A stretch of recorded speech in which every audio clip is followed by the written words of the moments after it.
over to Ugandan authorities in 2012. Prison laboratories have since been upgraded with better diagnostic and testing equipment. They can operate around the clock thanks to a regular electricity and water supply. When we were brought here, we have been advised on HIV/AIDS. We could go for the HIV counseling and testing, and the services here provided freely. Prisoners with TB and HIV continue the treatment even after release thanks to the follow-up care in local clinics. This has reduced the spread of diseases to the wider community. Jeffrey was in Gulu prison for 6 months. He had TB and was diagnosed HIV positive. At Gulu Central Prison, what I learned was that when I leave, my family should remind me to take my medication if I forget.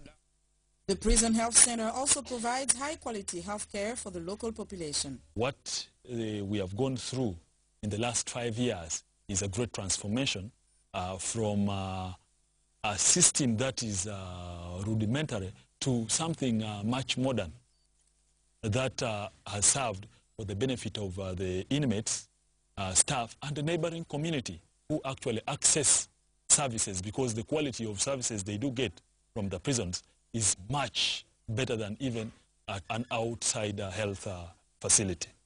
The treatment success rate for inmates with TB rose from over 60% in 2009 to over 80% in 2012. The program has now been implemented in 3 prisons, and Ugandan officials plan to expand it to more jails across the country. And that's our Africa Health Report for today. Back to you, Vincent. Well, thanks a lot, Lino. Be sure to join Lino Mudu on Tuesdays and Thursdays for health reports on Africa, right here on Africa 54. It's time now for a short break. Still to come on Africa 54. We'll see what happens when a debate gets a little too heated. But first, a review of today's headlines.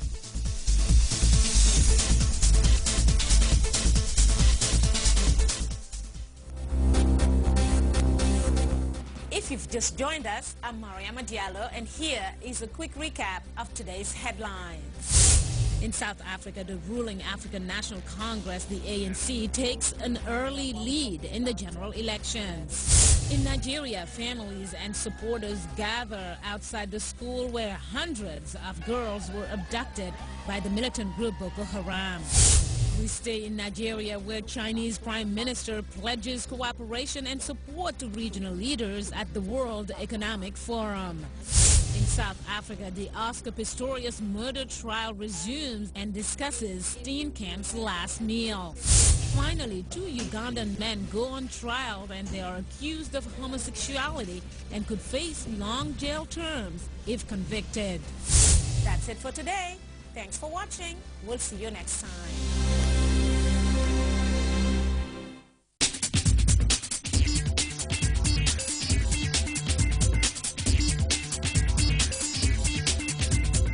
Welcome back to Africa 54. Here's what's trending.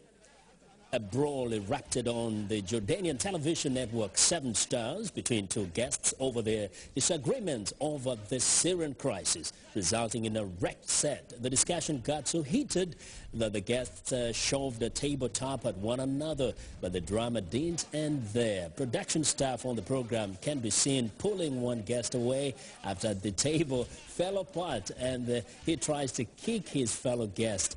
Now, luckily for our Africa 54 crew, we keep it cool here, don't we? Now, next, high fashion goes vertical. Visitors to Tokyo's shopping district were met by a gravity-defying sight.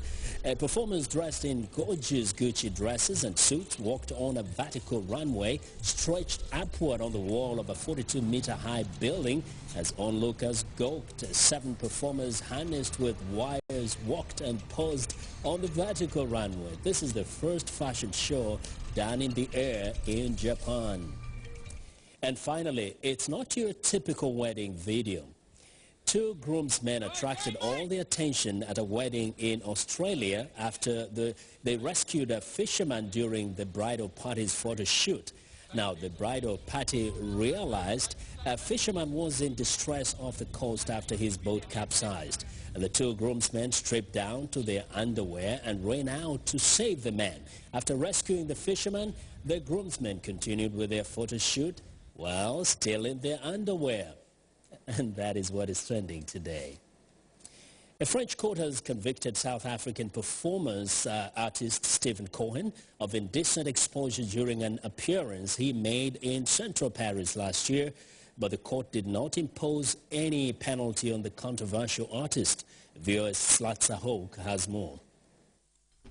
Stephen Cohen creates flamboyant costumes and makeup for his performances at his home in the northern French city of Lille. In 20 years, I must have made 100 costumes.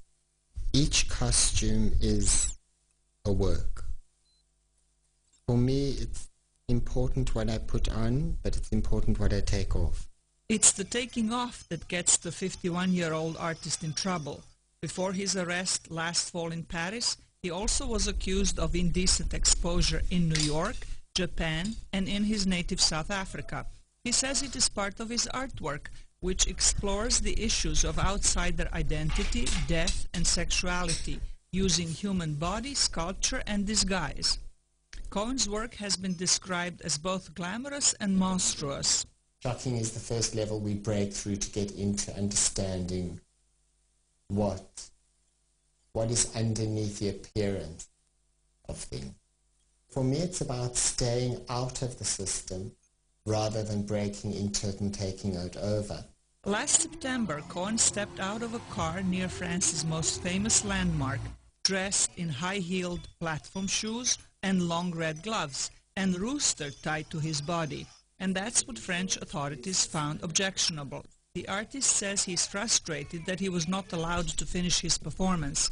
He also finds his conviction without penalty particularly offensive.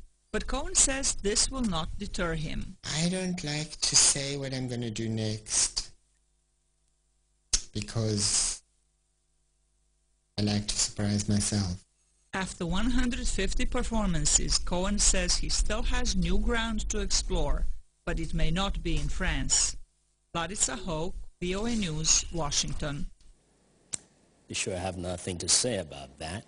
And that's our show for today. Be sure to watch Africa 54 on our website at voaafrica.com for more news. Tune in to VOA's evening radio show, Africa News Tonight at 1800 UTC, and in the mornings to Daybreak Africa. That's between 0300 and 0600 UTC, Monday through Friday. Thanks a lot for watching. For all of us here in Washington, have a good night.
This is the 11th edition of the Root Homecoming Festival, bringing you a big-time music jamboree live at the Independence Stadium on the 10th of May 2014, bringing you Sisla Kalanje, all the way from Kingston, Jamaica. Too long now.